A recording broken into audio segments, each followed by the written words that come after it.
नमस्कार बहनों और भाइयों, यह एक खास वीडियो लेकर के हम आपके पास आए हैं।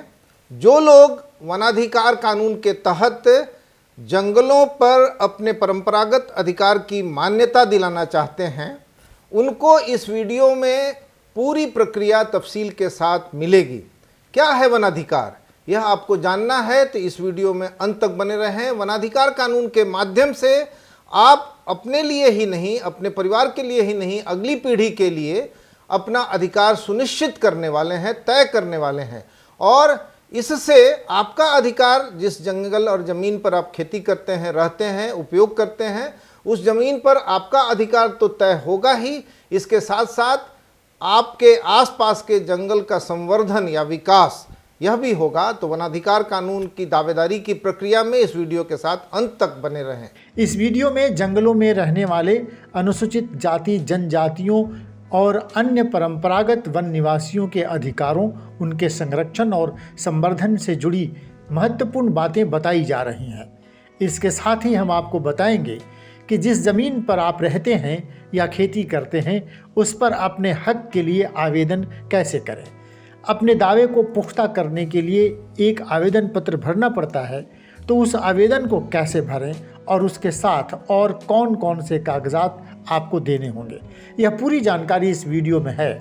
तो बने रहिए इस वीडियो के अंत तक। तो मित्रों, सबसे पहले जानते हैं कि इस वीडियो में हम किन किन बिंदुओं पर चर्चा करेंगे। पहला, वन अधिकार अधिनियम 2006 एक परिचय, अधिनियम के तहत प्राप्त मुख्य अधिकार, वन अधिकार अधिनियम 2006 का लक्ष्य, वन अधिकार अधिनियम 2006 की मुख्य विशेषताएं और उसके कार्यान्वयन में आने वाली समस्याएं, इस अधिकार को प्राप्त करने के लिए जरूरी तैयारियां, वन अधिकार को पाने के लिए आवेदन कैसे करें।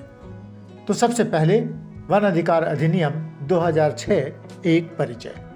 वर्ष 2006 में बना वन अधिकार अधिनियम FRA यानी फॉरेस्ट राइट एक्ट वन में निवास करने वाले आदिवासी समुदायों और अन्य पारंपरिक वनवासियों के वन संसाधनों के उपयोग के अधिकारों को मान्यता प्रदान करता है, जिन पर ये समुदाय आजीविका, निवास तथा अन्य सामाजिक सांस्कृतिक जरूरतों सहित विभिन्न आवश्यकताओं के लिए निर्भर करता था। दोस्तों, मानव सभ्यता के विकास के क्रम में जो समुदाय जंगलों और पहाड़ों पर रहता था, जिनकी अपनी परंपराएं, पूजा पद्धतियां, अपनी बोली, अपना पेशा होती थी, जो जंगलों पर ही निर्भर थी, जो जंगलों और पहाड़ों का पोषण करती थीं, उन्हें संरक्षित रखती थीं, विकास के क्रम में यही समुदाय पिछड़ गया और उन्हें ही पिछड़ी जनजातियां या समुदाय कहा गया। भारत के संविधान की धारा 342 में उल्लेखित है कि भारत का राष्ट्रपति जिन जातियों एवं समुदायों को ट्राइबल कम्युनिटी में शेड्यूल्ड कर दे, वही scheduled caste and scheduled tribes मानी जाती है।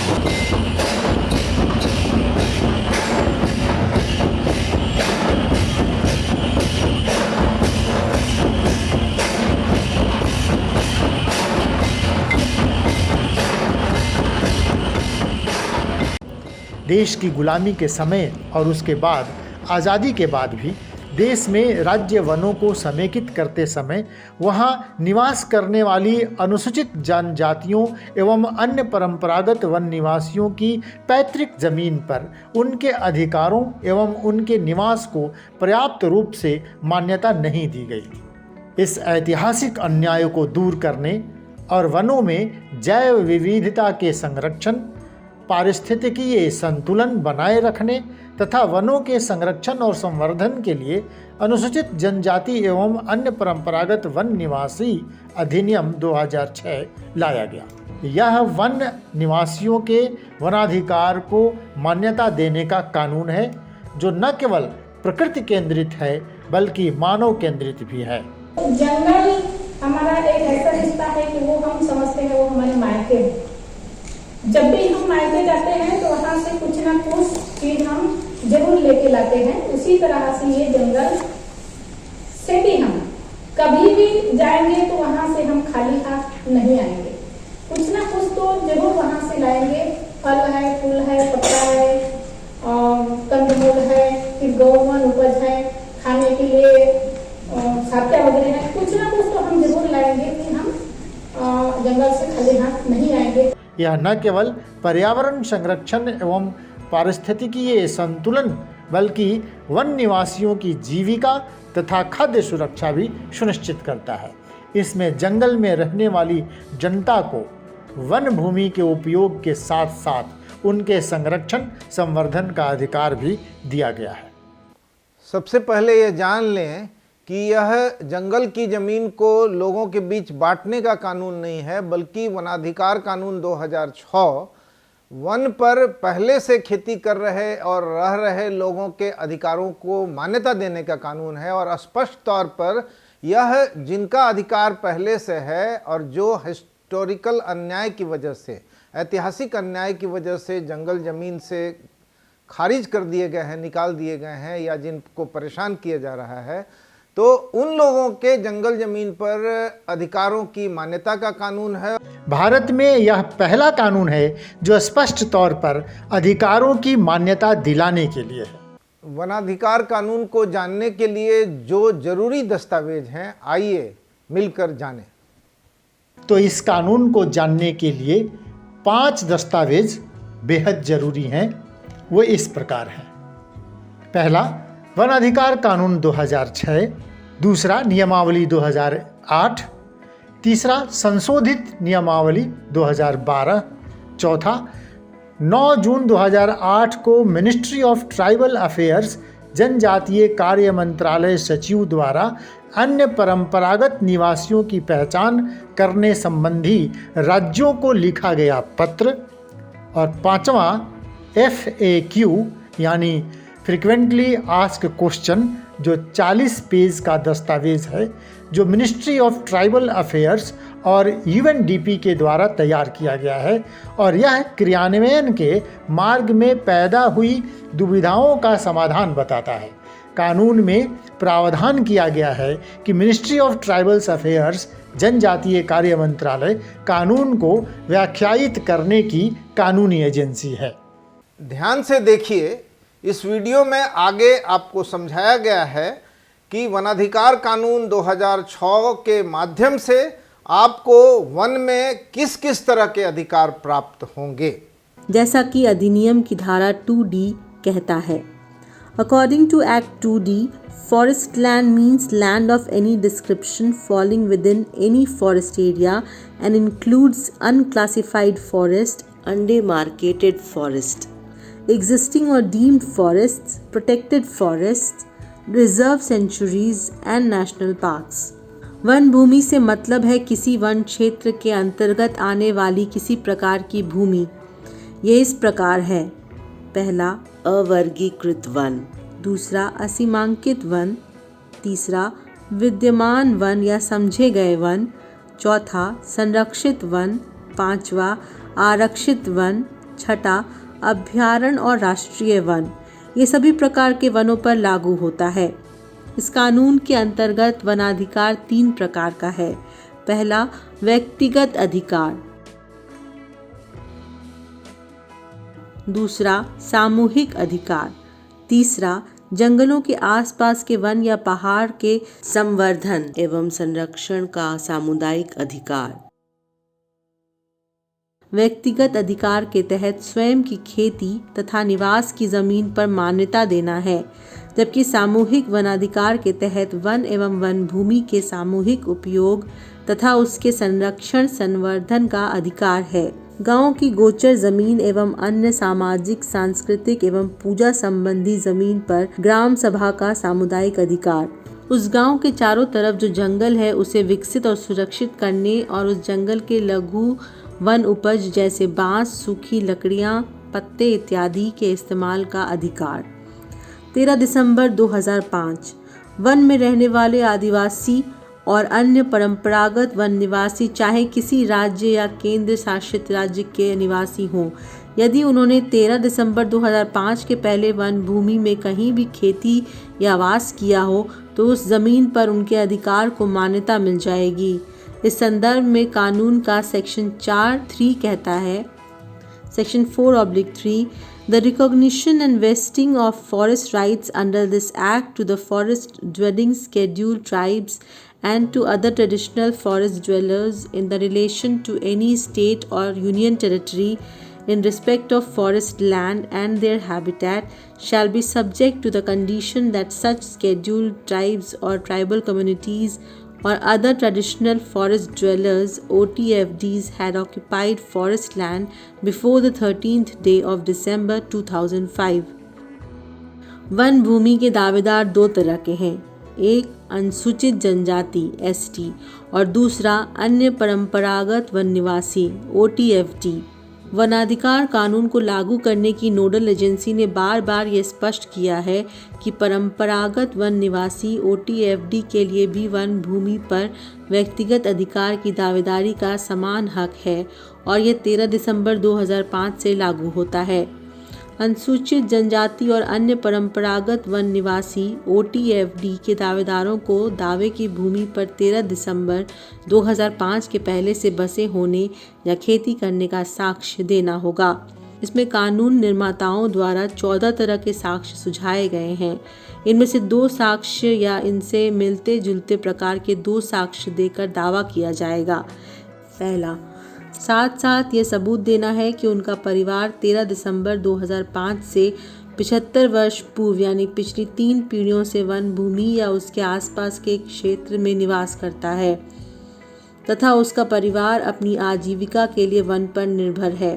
2, जबकि अन्य परंपरागत वन निवासियों 13 दिसंबर 2005 के पूर्व से निवास या खेती के साथ साथ ये भी सबूत देना है कि उनका परिवार 13 दिसंबर 2005 से 75 वर्ष पूर्व से यानी पिछली 3 पीढ़ियों से वन भूमि या उसके आसपास के क्षेत्र में निवास करता है तथा उनका परिवार अपनी आजीविका के लिए वन पर निर्भर रहा है। इसका मतलब ये हुआ कि OTFD दावेदारों को 2 बातों में से प्रत्येक के लिए 2-2 प्रमाण देना है।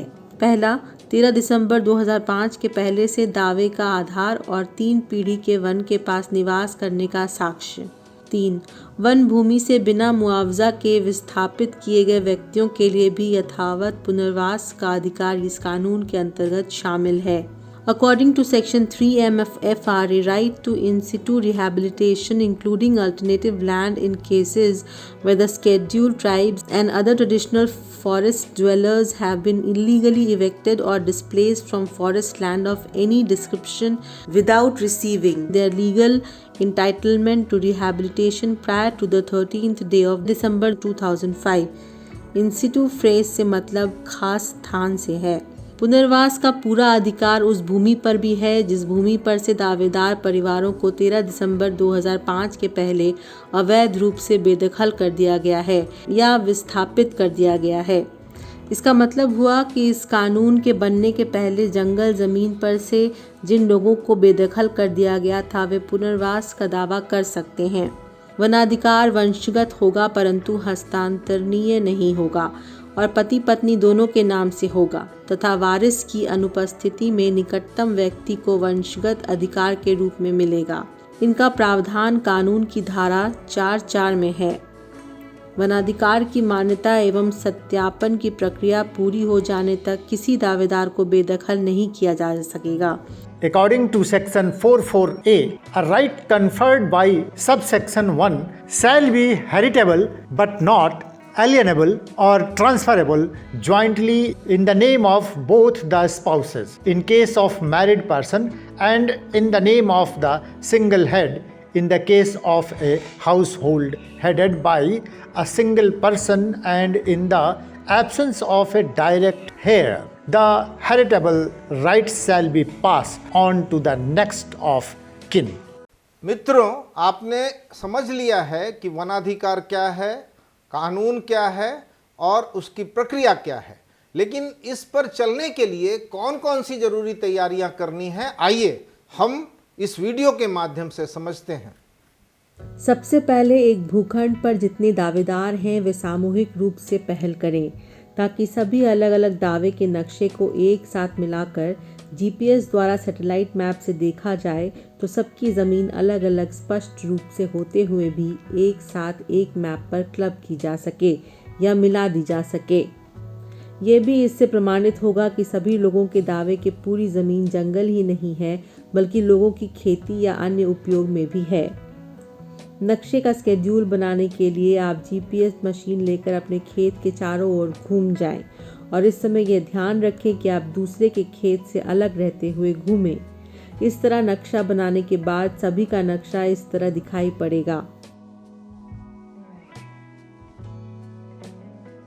आदिवासी परिवार जातीय प्रमाण पत्र बनवा लें और OTFD अपना पीढ़ीनामा या वंशावली बनवा लें।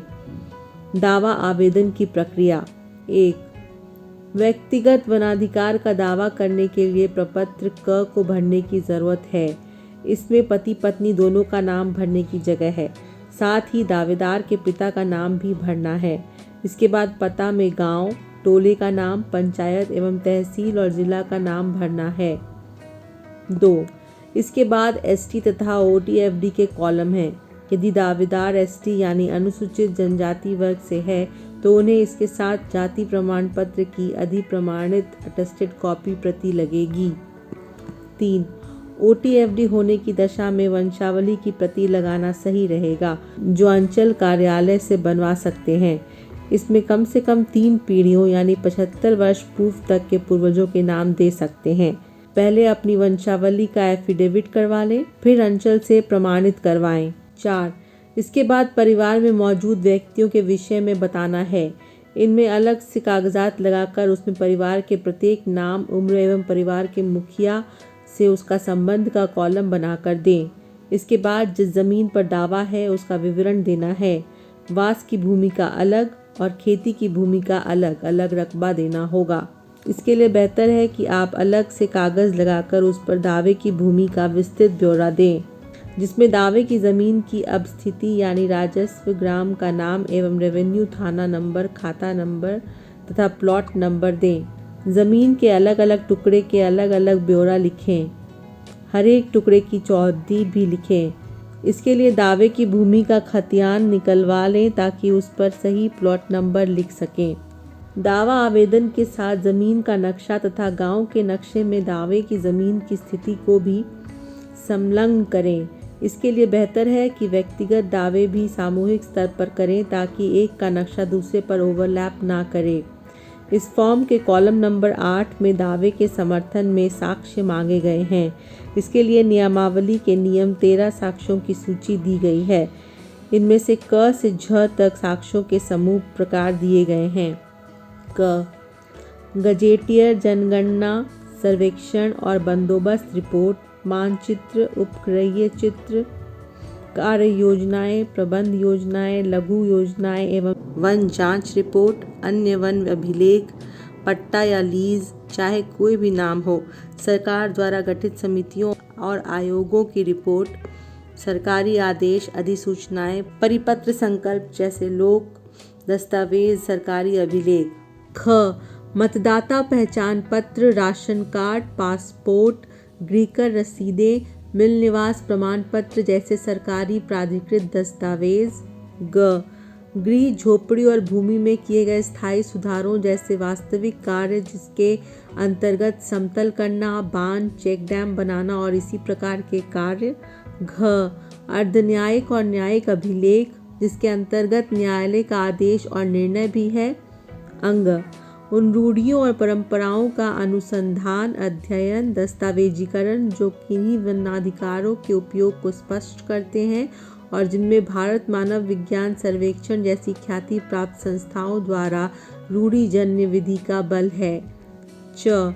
तत्कालीन रजवाड़ों या प्रांतों या ऐसे अन्य मध्यवर्तियों से प्राप्त कोई अभिलेख जिसके अंतर्गत मानचित्र, अधिकारों का अभिलेख, विशेषाधिकार, रियायतें, समर्थन भी हैं। 6. कुएं, कब्रिस्तान, पवित्र स्थल जैसे पुरातनता को स्थापित करने वाली परंपरागत समर्थन भी हैं। ज. पूर्व भूमि अभिलेखों में उल्लिखित या पुराने समय में गांव के वैध निवासी के रूप में मान्यता प्राप्त व्यष्टियों के पुरखों का पता लगाने वाली वंशावली। लेखबद्ध किए गए दावेदारों से भिन्न बुजुर्गों का कथन। दावा आवेदन तैयार करने तथा उस पर दावेदार का हस्ताक्षर या अंगूठे का निशान लगाकर उसे गांव की वन अधिकार समिति को सौंपें और एक प्रति पर उसकी पावती यानी रिसीविंग प्राप्त करें। गांव की वन अधिकार समिति का गठन ग्राम सभा द्वारा किया जाएगा, जिसमें 15 सदस्य होंगे, जिनमें एक अध्यक्ष एवं एक सचिव चुने जाएंगे। वन अधिकार समिति प्राप्त आवेदन की जांच पड़ताल कर और जमीन का पंचनामा कर उसे अनुमंडल स्तरीय समिति को अपनी अनुशंसा के साथ भेज देगी। ध्यान दीजिए, उड़ीसा, छत्तीसगढ़, मध्य प्रदेश और इसके साथ साथ गुजरात में भी वनाधिकार के दावेदारी पर बेहतर फैसले हुए हैं और एक ही प्रांत उड़ीसा में 3.5 लाख से ज़्यादा लोगों को उनके अधिकार के दावेदारी पर उनके पक्ष में फैसला देते हुए 5 लाख एकड़ ज़मीन तक वनाधिकार के तहत लोगों के उनके अधिकार को मान्यता दी गई है।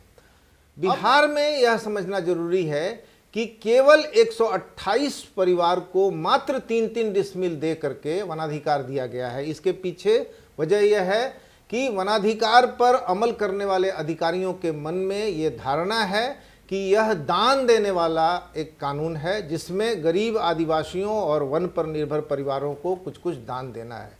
इसके उलट यह वन पर जो लोग पहले से हैं, खेती करते हैं या रहते हैं, अन्य उपयोग करते हैं, उस जमीन पर उनकी दावेदारी को मान्यता का कानून है और यह अपने तरीके का पहला कानून है, जिसमें ग्राम सभा यह पंचनामा करके तय करती है कि यह व्यक्ति वन में पहले से था। तो अगर आज अधिकारी यह नहीं समझ रहे हैं तो आपको एसर्ट करना है, आपको इस बारे में कानूनी प्रक्रिया के साथ आगे बढ़ना है कि आपका वन पर अधिकार था और उसको सरकार के अधिकारियों को कानून के तहत मान्य करना है।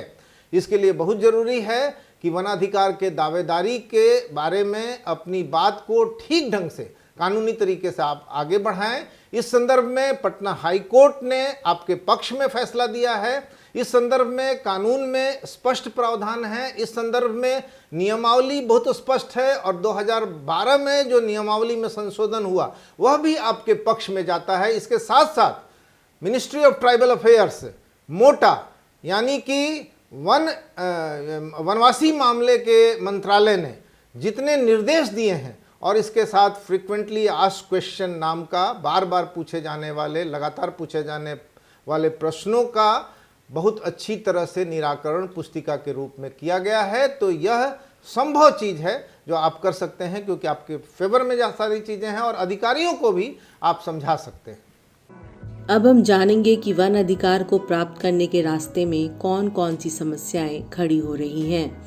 हर राज्य में आदिवासियों की सूची होती है। राज्यों की सूची में एक जगह एक जाति को अनुसूचित किया गया है और दूसरी जगह नहीं किया गया है। जैसे कि थारू जाति उत्तर प्रदेश में अनुसूचित थी और बिहार में नहीं।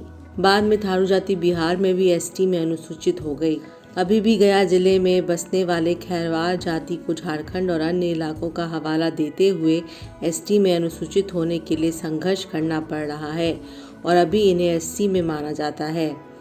एक समस्या और है कि गया, नवादा आदि के जंगलों में सन 2000 से आकर बसने वाले मुंडा परिवारों को बिहार में एसटी के तहत अनुसूचित होने में काफ़ी कठिनाई हो रही है और इनके कई परिवार इसके जद्दोजहद में हैं। यहाँ ध्यान देना ज़रूरी है कि ऐसा देखा जाता है कि जिस ज़मीन पर बड़ी संख्या में लोग अपना दावा करने की तैयारी कर रहे हों, उस वन को वन्य जीवों की सेंचुरी या अभयारण्य घोषित कर दावेदारों को हतोत्साहित करने की कोशिश होती है। हल मैंने खोल के भगा देता था और जाके रेंजर ऑफिस में जाके केस कर देता था। तो दादाजी, मैं दक्षिणी बारने का मैं हूँ। हम लोग का जमीन जो है जिम्मेदार लोग दिया था मेरे परदादा को, हुकुमनुमा। उसमें जिस समय जंगल घिराया 1955-56 में, किसी को पता नहीं था कि यह जमीन किसान लोग ले लिया है। और जब वन सीमांकन किया तो उसके अंदर मेरा जमीन गया है। उसमें जो बात करते आ रहा है 3-4 पीढ़ी से, वनाधिकार कानून का लाभ आदिवासियों एवं अन्य परंपरागत वन निवासियों को नहीं मिल पा रहा है। इसका महत्वपूर्ण कारण यह है कि बिहार में वनाधिकार देने के लिए न तो सरकार इच्छुक है, न प्रशासन के अधिकारी और न ही वन विभाग। वन विभाग तो विशाल वन संपदा और वन भूमि पाकर देश का सबसे बड़ा जमींदार बना हुआ है। बिहार के 11 जिलों में नोटिफाइड तरीके से 20 लाख एकड़ जमीन वन विभाग के पास है।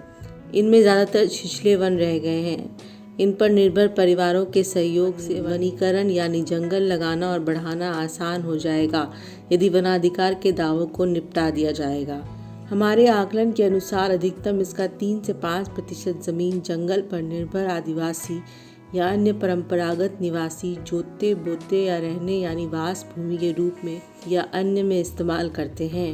बिहार लोक भूमि अतिक्रमण अधिनियम BPLE एक्ट के तहत इन विभाग दावेदारों को लगातार नोटिस भेजा जा रहा है। इन नोटिसों की एक खास बात यह है कि इनमें उपस्थिति के लिए निर्धारित तारीख के बाद मिलती है। बाद में इसी मामले को लेकर दावेदार पर वन अधिनियम की धाराओं के अंतर्गत पुलिस केस कर दिया जाता है और दावेदार अदालत का चक्कर लगाने और जमानत करवाने के लिए मजबूर हो जा रहा है। लबो-लुआब यह है कि जिस कानून को ऐतिहासिक अन्याय भोग चुके वनवासियों को न्याय दिलाने तथा उसके अधिभोग को कानूनी मान्यता दिलाने के लिए लाया गया था, वह उनके खिलाफ अन्याय का माध्यम बन जा रहा है।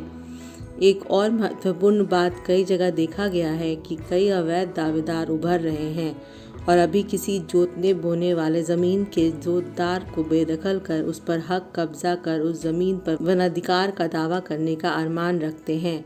आप जान लें कि कानून में इसके स्पष्ट प्रावधान हैं जिसके तहत उन्हें रोका जा सकता है। ये लंबा टकराव है, 2 दिन की या 4 दिन की बात नहीं है या कुछ बरसों की बात नहीं है। जहां समुदाय लड़ेगा वहां वो पाएगा और इसीलिए एक मानसिकता में बदलाव आप देखेंगे कि वन विभाग के अंदर हम सबको ये महसूस करना पड़ेगा कि वन अधिकार कानून आने के पहले और वन अधिकार कानून आने के बाद आदिवासियों के प्रति वन विभाग के नजरिए में बदलाव आया है। इन समस्याओं से निपटने के लिए पटना उच्च न्यायालय में एक फैसले पर ध्यान देना बेहद जरूरी है। हाईकोर्ट ने खारिज करने की प्रक्रिया को अस्वीकार कर दिया है और उन्हें अपील करने का अधिकार दिया है। पटना हाईकोर्ट में CWG के केस नंबर 22366 ऑफ 2014 पर 2020 में फैसला दिया गया कि बिहार के खारिज किए गए दावों पर अपील करने का फिर से मौका दिया जाए और जिला वन अधिकार समिति प्रत्येक दावों पर सुनवाई के दौरान उन्हें और उनके वकील की बातों को सुने। इस फैसले के आधार पर गया के शेरघाटी अनुमंडल के 12 गांव के भूइयां, बोगता, खैरवार, सा, यादव जातियों के अन्य परंपरागत वन निवासियों में से 400 परिवार ने अपील किया है, जबकि अभी बिहार के नक्शे में दक्षिण पूर्व के बांका और पूरब के पूर्णिया कटिहार जिले में संथाल आदिवासी वर्षों से बसे हुए हैं।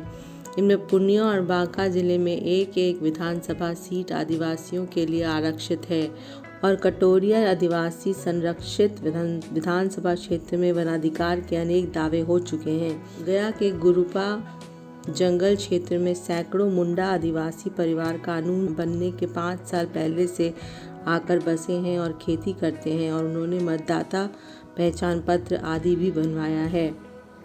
इसी तरह थारू आदिवासी क्षेत्र पश्चिमी चंपारण में भी वनाधिकार के अनेक दावे किए गए हैं, लेकिन यहाँ इस कानून को लेकर भ्रम बना हुआ है। भ्रम की एक वजह यह भी है कि बांका जिले में 700 आदिवासी परिवारों में दावे को खारिज कर दिया गया है। गया जिले में अन्य परंपरागत वन निवासियों में महादलित भूइयां परिवार भी है।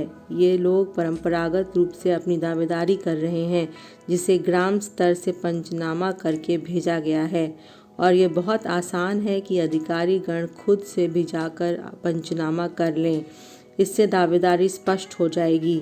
इस काम में देरी की वजह से समस्याएं बढ़ रही हैं, परंतु जिन्होंने एकदम आरंभ में ही दावा कर दिया है उन लोगों के प्रति भी व्यवहारिक दृष्टिकोण अपनाया जाए तो वनाधिकार का काम अपने गतिरोध से बाहर निकल जाएगा। यही व्यवहारिक दृष्टिकोण बांका जिले के उन 700 दावेदारों के लिए अपनाया जा सकता है जिन्होंने कानून के अमल में जाते ही वन क्षेत्र में अपने अधिकार को मान्यता देने के लिए आवेदन दे दिया था। इस तरह बांका के 700 आदिवासी दावेदार और गया के 652 अन्य परंपरागत वन निवासी दावेदारों के प्रति अभी भी व्यवहारिक नज़रिया रखकर उनके दावों की ज़मीन पर पर्चा दे देने से बिहार में गतिरोध समाप्त होगा और बिहार वनाधिकार की मान्यता के मामले में पिछड़ा हुआ राज्य नहीं रह जाएगा।